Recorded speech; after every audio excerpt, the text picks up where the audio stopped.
ආයුබෝවන් මේ සිව්මාන ක්‍රියේෂන්ස් YouTube නාලිකාවේ ස්ටැම්පින් වලට අදාළව ගෙනෙන වීඩියෝ මාලාවේ පළවෙනි වීඩියෝවයි.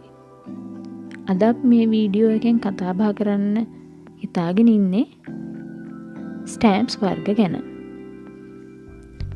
අත්කම් වැඩවලට මුලින්ම යොදාගත්ත ස්ටැම්ප් ජාතියක් තමයි වුඩ් ස්ටැම්ප්ස් කියන්නේ. මේ වුඩ් ස්ටැම්ප්ස් වල ස්ටැම්ප් එක අලවලා තියෙන්නේ තරමක් ලොකු ලී කෑල්ලක. මේ ලී කෑල්ල නිසා අපිට මේක ගබඩා කරන්න හුඟක් ඉඩ යනවා. ඒ වගේම අපි ස්ටැම්ප් කරන්නේ කොතනද කියන එක අපිට හරියටම පේන්නේ නැහැ. කොහොම ස්ටැම්ප් වෙනවද කියන එකත් පේන්නේ නැහැ. ඒක නිසා මේ ස්ටැම්ප් ජාතිය දැන් ටික ටික භාවිතයෙන් අඩු වෙමින් තමයි පවතින්නේ. ඊළඟට මම මේ පෙන්වන ස්ටැම්ප් එක තමයි ක්ලිං ස්ටැම්ප්. මේ ස්ටැම්ප් එකේ අපි ස්ටැම්ප් කරන්න භාවිතා කරන කොටස රබර් වලින් තමයි හදලා තියෙන්නේ. ඒ වුණාට අනිත් පැත්ත ෆෝම් එකක් අලවලා ඒ වගේම ක්ලියර් ස්ටැම්ප්ස් පාවිච්චි කරන්න අපි යොදා ගන්න ඇක්‍රිලික් බ්ලොක් එකේ මේක ඇලවෙනවා. ඒකින්ද තමයි මේකට ක්ලිං ස්ටැම්ප්ස් කියන්නේ. දැන් මේ පෙන්වන්නේ දැනට ස්ටැම්පින් කරන අත්වැඩ කරන අය හුඟක් භාවිතා කරන ක්ලියර් ස්ටැම්ප්ස්. මේ ස්ටැම්ප්ස් අපි යොදා ගන්න අවශ්‍යතාවය අනුව එක එක නම් තියෙනවා. මේ තියෙන්නේ සෙන්ටිමන්ට් ස්ටැම්ප් එකක්.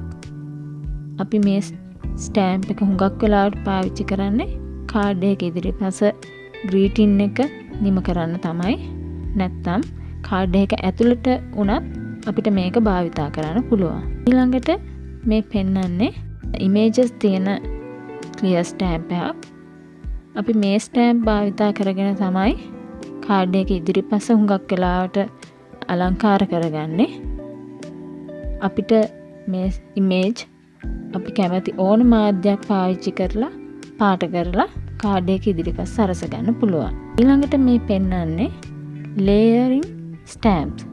මේ ස්ටැම්ප් එකේ ලේයර්ස් තට්ටු වශයෙන් තමයි අපේ ඉමේජ් එක ගොඩනගෙන්නේ. එතකොට තට්ටු 4ක් 3ක් එහෙම තියෙන්න පුළුවන්.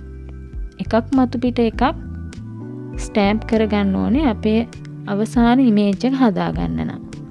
ඉතින් මේකට හුඟක් වෙලාවට අපිට එකම වර්ණ කාණ්ඩයේ ඉන්ක් පැඩ්ස් කීපයක් වුවමනා වෙනවා.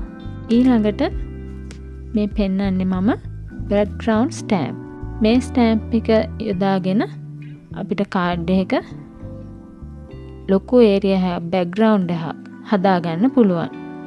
මෙතන තියෙන්නේ ගහක කන්දක වගේ පේන බෑග්ග්‍රවුන්ඩ් ස්ටැම්ප් එකක්. ඒක පාවිච්චි කරලා මුළු කාඩ් එක ඉදිරිපසම අපිට හදාගන්න පුළුවන්. අන්තිමටම දැන් අපි පාවිච්චි කරනවා ඩිජිටල් ස්ටැම්ප්ස් කියලා. ඩිජිටල් ස්ටැම්ප් එක අපිට සොෆ්ට් කොපි එක තමයි සල්ලි දීලා ගන්න වෙන්නේ. සොෆ්ට් කොපි එක අපිට කැමති ප්‍රමාණයකට වර්ඩ් ඩොකියුමන්ට් එකකට හරි එතකොට ෆොටෝෂොප් වලින් හරි හදලා print out එකක් අරගෙන කැමති මාධ්‍යයක් පාවිච්චි කරලා පාට කරලා කාඩ් වලට එකතු කරගන්න පුළුවන්. මේ ටික තමයි ප්‍රධාන වශයෙන්ම අපිට අත්කම් වැඩ සඳහා තියෙන ස්ටැම්ප්ස් වර්ග. අපි ඊළඟ කොටසින් බලමු මේ ස්ටැම්ප්ස් වර්ග කොහොමද පාවිච්චි කරන්න කියලා.